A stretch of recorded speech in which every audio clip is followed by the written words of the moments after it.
Hi hello అందరికీ welcome back to our channel. అయితే ఈరోజు మనం పాలక్ పన్నీర్ కర్రీ ఎలా తయారు చేసుకుందామో చూసేద్దామా.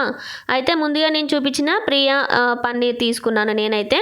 తర్వాత మంచిగా చిన్నగా క్యూబ్స్ లాగా కట్ చేసుకోవాలి. తర్వాత గరం మసాలా, ఇంకా ధనియాల పొడి, కారం, పసుపు, ఉప్పు ఇవైతే ఇట్లా ఈ క్వాంటిటీలో తీసుకున్నాను నేను. 500 గ్రామ్స్ పన్నీర్కి ఈ క్వాంటిటీ తీసుకొని మంచిగా ఇదంతా మిక్స్ చేసేసుకోవాలి. ఇట్లా నేను వీడియోలో చూపిస్తున్న విధంగా మొత్తం అయితే మిక్స్ చేసేసుకోవాలి. ఇట్లా మొత్తం అంతా మిక్స్ అయ్యేలాగా ఉప్పు, కారం, మసాలా అన్నీ మిక్స్ అయ్యేలాగా మిక్స్ చేసేసుకొని మనం కట్ చేసుకుంటాం కదా, చిన్నగా కట్ చేసుకోవాలి. పన్నీర్ క్యూబ్స్ అనేది ఇట్లా మంచిగా ఇట్లా కట్ చేసుకుంటేనే మంచిగా ఉంటాయి. మనం ఏదో క్యూబ్ లాగా ఇట్లా ఒక స్క్వేర్ షేప్లో రావాలంటే కొంచెం లావుగా ఉంటాయి అన్నమాట. సో ఇట్లా మంచిగా ఇట్లా రెక్టాంగిల్ షేప్లో ఇట్లా మంచిగా సన్నగా కట్ చేసుకుంటే మంచిగా ఫ్రై అవుతాయి కూడా ఆయిల్లో. నేనైతే ఇట్లా కట్ చేసుకొని ఒక్కొక్క మంచిగా పన్నీర్ ముక్కకి మంచిగా మసాలా మొత్తం పట్టిస్తున్నాను అన్నమాట. చూడండి ఇట్లా వీడియోలో ఇట్లా మంచిగా అన్నింటికి ఇదే రకంగా మసాలా అనేది పట్టించాలి. ఇట్లా ఎందుకంటే మనకు ప్రతి ఒక్క పన్నీర్కి ఉప్పు, కారం, మసాలా అనేది మంచిగా తగులుతుంది అన్నమాట కర్రీలో కూడా. సో ఏదో ఆ కర్రీలో మొత్తం కారం ఉండిపోయి దీనికి టేస్ట్ రాకుండా పన్నీర్కి అలా ఉండదు, బాగుంటుంది. ఇట్లా చేసేసుకోండి. తర్వాత మంచిగా స్టవ్ ఆన్ చేసి ప్యాన్ పెట్టి, ఇప్పుడు మనం చేసేది పాలక్ పన్నీర్ కదా, సో పాలకూర మస్ట్ అన్నమాట. పాలకూర ఒక 2 కట్టలు తీసుకుంటాను నేను. 500 గ్రామ్స్ పన్నీర్కి ఒక 2 కట్టలు సరిపోతుంది. ఇట్లా మంచిగా కాడలు ఉన్నా కూడా ఏం కాదు, కొంచెం బాగానే ఉంటుంది. కానీ మనం పచ్చివాసన పోయేంత వరకు మంచిగా ఇట్లా మగ్గించాలన్నమాట. కొంచెం ఆయిల్ వేసేసి ఇక్కడ పాలకూర మొత్తం ఇందులో వేసేసి ఇట్లా మంచిగా మిక్స్ చేస్తూ ఉండాలి. కాసేపు ఇట్లా క్యాప్ పెట్టుకుంటే మంచిగా పాలకూర అనేది మంచిగా మగ్గుతుంది. ఇంత పాలకూర ఉంది కదా, చూడండి ఎంత అవుతుందో లాస్ట్కి. ఇక్కడ క్యాప్ పెట్టుకొని ఒక 2 మినిట్స్ అట్లా మగ్గించినట్టయితే మనకు పాలకూర పచ్చివాసన పోయి మంచిగా ఫ్లేవర్ అనేది మంచిగా ఉంటుంది అన్నమాట. పచ్చివాసన పోతుంది, మంచిగా వాటర్ కూడా కొంచెం ఇట్లా అందులో పాలకూరలో ఉండే వాటర్ కూడా కొంచెం బయటకు వచ్చేసినాయి అన్నట్టు. ఇగో ఇట్లా మనం మొత్తం ఆ పాలకూర మొత్తం ఇట్లా అయిపోయింది, కొంచెం అయిందన్నమాట. 2 కట్టలు తెస్తే ఇంకో ఇంత అయింది పాలకూర. సో మనకు పాలకూర అనేది ఇట్లా కొంచెం మొత్తం మగ్గిపోయిన తర్వాత కొద్దిగానే అవుతుంది. సో ఇట్లా మొత్తం మనం ఒక ప్లేట్లోకి తీసేసుకోవాలన్నమాట.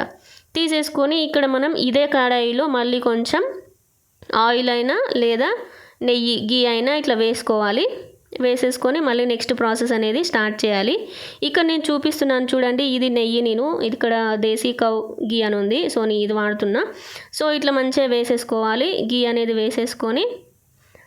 అనేది ఇట్లా మంచిగా వేసేసుకొని కొంచెం ఇట్లా వేడైన తర్వాత ఇందాక మనం మసాలాలు మొత్తం పట్టించి పెట్టాము కదా పన్నీర్ ముక్కలు, అవన్నీ తీసుకుంటూ ఇందులో వేసేసుకొని మంచిగా ఫ్రై చేసుకోవాలన్నమాట. వీటిని ఎక్కువ ఫ్రై చేయకూడదు, నార్మల్గా ఇట్లా ఫ్రై చేసేసుకోవాలి. ఎందుకంటే మనకు ముక్కలు అనేది మంచిగా ఇట్లా మొత్తం ఉప్పు, కారం, మసాలా అన్నీ పట్టించినాం కదా, టేస్ట్ అనేది మంచిగా వస్తుంది మనం కర్రీలో వేసినప్పుడు. ఈ విధంగా మంచిగా కొంచెం ఫ్రై చేసేసుకోవాలి. ఫ్రై చేసేసుకొని యాజ్ ఇట్ ఈస్ మంచిగా వేరే ప్లేట్లోకి ఇట్లా తీసేసుకోవాలన్నమాట. మీకు నచ్చితే ఈ పన్నీర్ ఫ్రై ఇట్లనే కూడా తినేయచ్చు, బట్ నేను ఇక్కడ కర్రీ చేస్తున్నాను కదా, సో ఇక్కడ మొత్తం అంటింది కదా అంతా ఫ్రై చేసినప్పుడు. సో నేను మంచిగా క్లీన్ చేసేసుకున్నాను. ఒకసారి క్లీన్ చేసేసుకొని మంచిగా అదే ప్యాన్లో మళ్ళీ కొంచెం ఆయిల్ వేసేసుకొని మసాలా దినుసులు అన్నమాట, లవంగాలు, చెక్క, యాలకులు, బగారాకు, బండ పువ్వు ఇవన్నీ వేసుకున్నాను. ఎండుమిర్చి కూడా ఒక 2-3 ఎండుమిర్చి వేసాను, అండ్ మిరియాలు కూడా వేసుకున్నాను నేను. చూస్తున్నారు కదా, బగారాకు కూడా వేసుకోవాలి. ఇక్కడ బగారాకు లేదు, సో అందుకనే నేను వేయలేదన్నమాట. మీరు వేసుకోండి, టేస్ట్ బాగుంటుంది. అండ్ ఇక్కడ నేను ఆనియన్ వేస్తున్నాను, కొంచెమే ఒకటే ఆనియన్ వేసాను అన్నమాట.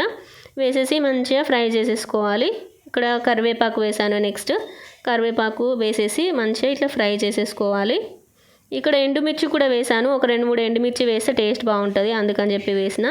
అల్లం ముక్కలు ఒక 2 అట్లా కట్ చేసేసి చిన్నగా వేసేసాను అన్నమాట.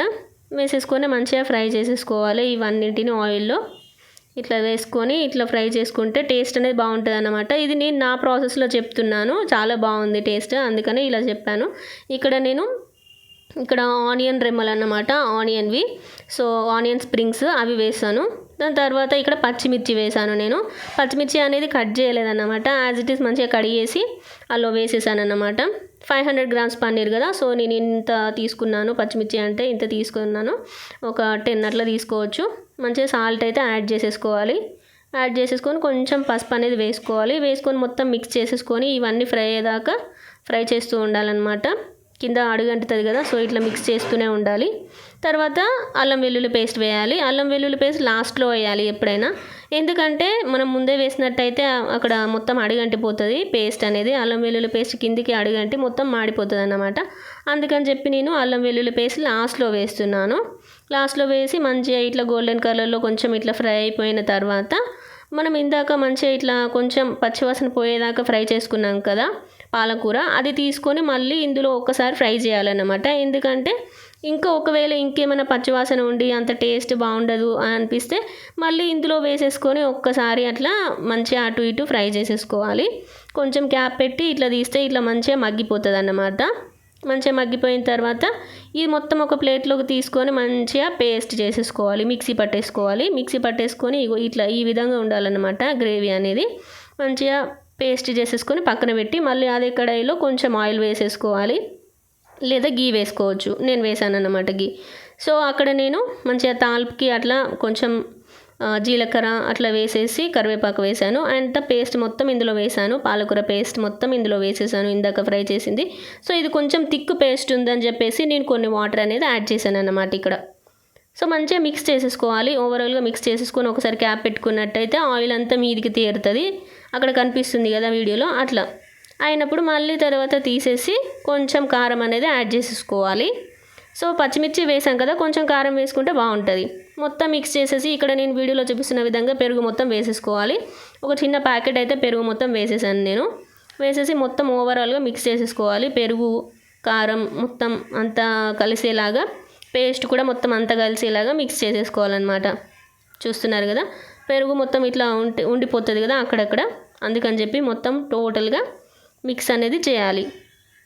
ఇట్లా మంచిగా మిక్స్ చేసేసుకుంటే ఈవెన్గా మిక్స్ అయిపోతుంది. ఒక్కసారి క్యాప్ పెట్టుకొని తీసుకోవాలన్నమాట మనం. మంచిగా మళ్ళీ ఆయిల్ అనేది తేలిందన్నమాట. చూస్తున్నారు కదా. ఇంకా అప్పుడు మనం ఇందాక ఫ్రై చేసుకొని పెట్టుకున్నాం కదా ముందే పన్నీర్ ముక్కలు, అవన్నీ ఇక్కడ పేస్ట్లోకి వేసేసేయాలి. వేసేసి కొంచెం సేపు క్యాప్ పెట్టాలి. ఎందుకంటే మనం ఫ్రై చేసాం కదా పన్నీర్ ముక్కలు అనేటివి, ఫ్రై చేసాం కాబట్టి కొంచెం హార్డ్ అయిపోతాయి మనం ఇదంతా ప్రాసెస్ చేసేవరకు. అందుకని చెప్పి ఇందులో వేసేసిన తర్వాత కొంచెం లో ఫ్లేమ్లో పెట్టి క్యాప్ పెట్టినట్టయితే మంచిగా మళ్ళీ సాఫ్ట్ అయిపోతాయి అన్నమాట పన్నీర్ మొత్తం. అందుకని ఇట్లా చేయాలన్నమాట. తర్వాత లాస్ట్లో నేను మంచిగా కొత్తిమీర ఆకు వేస్తున్నాను గార్నిష్ కోసం. తర్వాత కస్తూరి మేతి ఉంటే కస్తూరి మేతి వేసుకోవచ్చు. తర్వాత ఫ్రెష్ క్రీమ్ కూడా మీద యాడ్ చేసుకున్నట్టయితే టేస్ట్ అయితే సూపర్ ఉంటుంది. నాకైతే బాగా నచ్చింది palak paneer. First time try చేశాను, మీరు కూడా ఇట్లా ట్రై చేయండి. నేనైతే నాకు ఓన్గా చేశాను ఈ రెసిపీ అనేది. నాకు నచ్చినట్టుగా నేను ఈ విధంగా చేసుకున్నా. టేస్ట్ అయితే సూపర్ ఉంది. చపాతీ లేదా రైస్లోకి, పూరీలోకి, ఎందులోకైనా టేస్ట్ అయితే సూపర్ ఉంటుంది.